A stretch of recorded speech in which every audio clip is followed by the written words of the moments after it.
तो hello guys, सब लोग वेट कर रहे हैं। तो एपिसोड 7 लेके मैं आ चुका हूँ और हमें पहले ही पीछे दिखाया जाता है कि जो 7th प्रिंस होता है, मतलब जो 7th प्रिंस उसके घर आया होता है, उसको लात मार के बाहर निकाल देता है उसका सर्वेंट।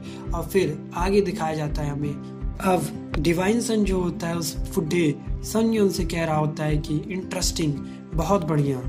मैंने तो बस यही सोचा था कि उन 18 डिवाइन टोकन्स को ऐसे ही ले लूंगा, बहुत आसान होगा, जिसमें 18 डिवाइन बहुत होगा, इजी आसान लेना उसके लिए। लेकिन ये तो सबसे आसान टोकन स्यू का होगा। लेकिन फिर बुढ़ा सायोन कहता है कि शायद हम लोग एक काम कर सकते हैं, जो सेकुलर डायनेस्टी और सिंह के बीच में जो फाइट हुई थी उसका फायदा उठा सकते हैं। फिर क्या डिवाइन सन तुरंत ही बोलता है कि तुम ऐसा मत करना, तुम शांत होके देखो अभी, फिर हम लोग देखेंगे कि इस बंदे को आगे क्या करना है। तो हमें एक दूसरा कोर्टयार्ड दिखाया जाता है जहाँ पे उसका सर्वेंट और वो स्यू और जियो जो होती है, तीनों लोग कोर्टयार्ड में वॉक कर रहे हैं। फिर क्या सर्वेंट जो है स्यू को हवा में दिखाते हुए बोलता है कि ये जो 7 आइलैंड है ये सबसे ग्रेटर पावर है, इवन इनमें सिर्फ 3 ही अभी तक 18th गॉड ऑफ सन जा चुके हैं। तो यहाँ पे जो बाइचो होती है, जो लिटिल मॉन्स्टर होती है, उसको इससे कोई मतलब ही नहीं फर्क पड़ता, वो इधर उधर।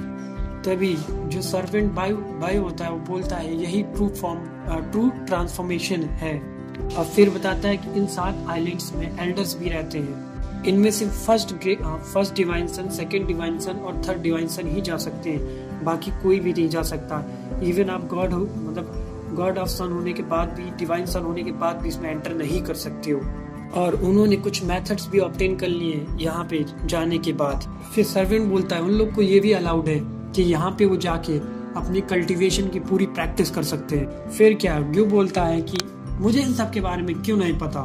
तो फिर क्या था, सर्वेंट बोलता है कि आपने कभी इन सब चीज़ों में जानने की हिम्मत ही नहीं की।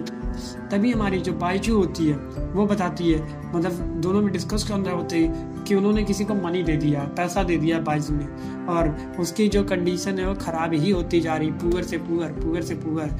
लेकिन तब भी बाइजू बताती है, मतलब और बाइजू ने इसको इसलिए खर्चा कर दिया, मतलब सर्वेंट बता रहा था कि उन लिटिल डीमंस को घर भेजने में सारा पैसा खत्म होता जा रहा है और खत्म हो गया है लगभग, और हम लोग बहुत पुअर हो चुके हैं। और ये जानते ही जो सिंसू होता है अपने सीनों को पकड़ के कहता है, अरे इतना हैवी मनी मैं कैसे ले पाऊंगा, मतलब इतना सारा बोझ मैं कैसे उठा पाऊंगा। और गु बताता है कि, मतलब सर्वेंट बताता है कि तुमने अपनी पूरी की पूरी फैमिली सेविंग्स इसी में इन्वेस्ट कर दिया, डीमंस को भेजने में घर वापस। तो बैजो बोलती है कि तुम उधार ले लो। वो बोलती है किससे, तो फिर क्या जो हमारे मास्टर फेरी होती है बोलती है कि जयबू से उधार ले लो। फिर हमारा सर्वेंट बोलता है वो बहुत बेकार है, वो डार्क की मतलब थ्रेड बहुत वो करता है, और उसके बिजनेस मतलब बहुत ही ज़्यादा ही काले हैं, और उसके डिवाइन सन जो हैं और स्टेटस का फ़ायदा उठाते हुए उसको बहुत ही क्रूलर तरीके से मारते हैं ये लोग। तो क्या फिर क्या फेरी जो मास्टर होती है बोलती है कि मैंने कब कहा कि मैं अपने नाम पे उधार लूँगी, मैं तो तुम्हारे नाम पे उधार लूँगी। फिर अचानक से ही एक लाइटनिंग हेवन ऑफ अर्थ से दिखता है, मतलब 7th आइलैंड से। फिर क्या हमें दिखाया जाता है, ये दोनों की बात कर रहे होते हैं कि जो हो सकता है कि कोई एल्डर जो है ब्रेक थ्रू किया हो, इसीलिए ये दिखाया जा रहा है, ये हेवन ऑफ अर्थ में ये लाइटनिंग हुई है। और फिर ये लोग बताते हैं कि थर्ड प्रिंस ने ब्रेक थ्रू किया, जिसका अननेचुरल मून थ्रिंग बॉडी होती है उसकी। फिर सिस्टम पे आवाज आती है कि एक टेम्परेरी चेकिंग मिशन मिला है, जहाँ पे आपको एक आइलैंड में जाना है, जहाँ पे आपको मून फ्लोटिंग आइलैंड में चेकिंग करना पड़ेगा। तो फिर वो सिंसू से कहता है कि मैं कैसे, मतलब मैं अपने मन में ही सोच रहा था कैसे रास्ता ढूंढूं कि उस आइलैंड पे उतर पाऊंगा। फिर वहाँ पे वो बताता है कि अभी गू ने मुझे बताया था, उसके सर्वेंट ने बताया था कि वहाँ जाना कितना मुश्किल है। फिर क्या हमें एक तरफ दिखाया जाता है कि थर्ड डिवाइन सन होता है जो आ रहा होता है। और फिर क्या था, वो जो है थोड़ा सा आगे, मतलब सब जहाँ पे खड़े होते हैं वहाँ पे आते हैं कोर्टयार्ड में, और कोर्टयार्ड में बोलता है, मतलब सब लोग उसको सल्यूट करते मतलब सब झुकते हैं, उसको रिस्पेक्ट देते हैं। और रिस्पेक्ट देने के बाद बोलते हैं डिवाइन सन आपने ब्रेक थ्रू कर लिया है। और तभी मतलब जूनॉन जो होता है वो, मतलब सू जो होता है वो, मतलब उसको रिस्पेक्ट नहीं देता, वो खड़ा रहते हैं वो 3 लोग। फिर वो चैलेंज कर देता है थर्ड प्रिंस को कि मैं तुमसे फाइट करूंगा। उसके बाद क्या था, फिर उसने क्या बोलता है, जो थर्ड प्रिंस है गॉड ऑफ डिवाइन, उसको बोलता है कि तुम ऊपर आओ फाइट करने के लिए आइसलैंड में।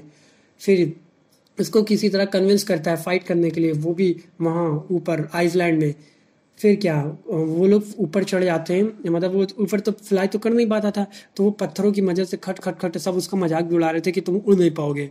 और तब क्या, वो पत्थरों का यूज़ करके ऊपर तक पहुंचता है अपने सर्वेंट के मदद से। और सर्वेंट की मदद से ही फिर वो सर्वेंट की हेल्प लेता है, जब वो नीचे गिरने लगता है कि वो नहीं पहुंच पाएगा आइसलैंड में। और फिर क्या, वो एक लंबी सी जंप लेता है और जंप करते करते आइसलैंड में पहुंच जाता है। तभी उसको उसका सिस्टम बताता है कि मिशन इज सक्सेसफुल, और उसको एक सन ऑफ गॉड की पावर मिल जाती है, सन ऑफ एन आइसलैंड। ठीक है।